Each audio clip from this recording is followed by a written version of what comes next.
Good morning everyone, welcome to my channel Shilpa's daily life. তো এখন বাজে সকাল 10টা। এখন থেকেই আমি আমার ভিডিওটা শুরু করছি। তো সকাল সকাল বেরিয়ে চলে গেছিলাম পরীক্ষা দিতে। তো পরীক্ষা দিয়ে আবারও চলে এসেছি আমাদের এই দোকানে। দেখো নাকের কানে সমস্ত কিছু খোলা, যেহেতু এক্সামে অ্যালাউ হয় না, তো সেই জন্য। তারপরে দেখো আমি ফ্রেশ হয়ে নিয়েছি। আর নিজেদের দোকানেই আমি প্রায় আধ ঘন্টা দাঁড়িয়ে থাকার পরে এই স্কচব্রাইট আর সাবানটা নিয়ে আসতে পেরেছি। তো এইদিকে দেখো আমি চালটাও নিয়ে চলে এসেছি ভাতটা বসিয়ে দেবো বলে। আর এক্সাম দিয়ে ফিরে টিফিনটাও করে নিয়েছিলাম। আর এইদিকে দেখো কালকে রাত্রিতে দেওররা মাংস বানিয়েছিল, তো সেই মাংসটাই বেশি হয়েছিল বলে সকালবেলা থেকে গিয়েছিলাম, ভাবলাম এটাকে গরম করে রাখি। আর এইদিকে দেখো কাতলা মাছ কিনে দিয়েছে, বলছে পেঁয়াজ দিয়ে শুকনো শুকনো ঝাল বানাতে, তো তাই বানাবো। আর এই যে চালটা আমি ধুয়ে ভাতটাকে বসিয়ে দেবো। আর এইদিকে দেখো কড়াইতে আমি মাছটা ভেজে নিচ্ছি। 4 পিসি মাছ কিনেছে।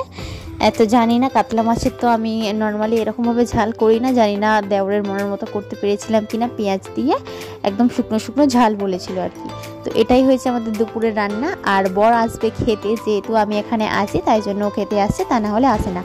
আর দুদিন আসছে খেতে। আর আমার মনে হচ্ছে জানো তো যে রোজ রোজ এরকম বেশ হতো, আমি ওর জন্য রান্না করতাম দুপুরে, আর ও দুপুরবেলা অফিস থেকে মাঝখানে টিফিন টাইমে খেতে আসতে পারতো আর কি, লাঞ্চ ব্রেকে।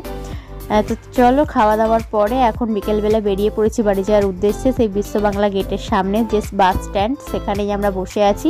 আর এখানে না একটা বাস জ্যামেতে অনেকক্ষণ দাঁড়িয়েছিল, আর আমাদের বাসটা তো প্রায় আসছিলই না।